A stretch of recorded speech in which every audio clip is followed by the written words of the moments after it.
விமானத்தையுமே இயக்க முடிகிறது. பெண்கள் ஆண்களை விட அறிவு மிக்கவர்கள், அழகு நிறைந்தவர்கள், அமைதி கொண்டவர்கள். இயல்பாகவே நான் சொல்கிறேன், எந்த விதமான படிப்போ அதை பற்றி நான் சொல்லலை. அவர்களுடைய டெசிஷன் மேக்கிங் நல்லா இருக்குது என்று ஒரு கருத்து கணிப்பு சொல்கிறது. சில பெண்களை பற்றி எல்லாரையும் நம்ம சொல்ல வேண்டாம். அதாவது பெண்களுக்கே பெண்கள் எதிரியான்னு நான் ஒரு பதிவில் போட்டிருக்கேன். அது வந்து ரித்தன்யாவுடைய கதையில் அந்த மாமியார் வந்து எதிரியாக இருந்திருக்கிறாங்க. அவங்களால இந்த மாதிரி ஒரு தீமையை ஏற்பட்டுச்சு. அப்போ எல்லாரையுமே அப்படி ட்ரீட் பண்ண வேண்டாம்.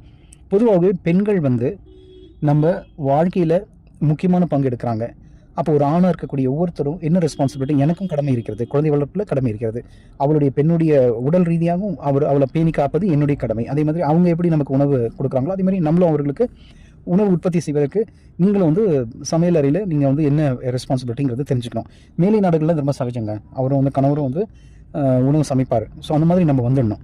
ஒர்க்கிங் உமனாக இருந்தால் ஈக்குவலாக நீங்கள் ரெஸ்பான்சிபிலிட்டிஸை கண்டிப்பாக ஷேர் பண்ணணும். வீட்டில் இருக்கிறவங்களா இருந்தால் நீங்களே கொஞ்சம் வேலைகள்லாம் செய்யலாம்.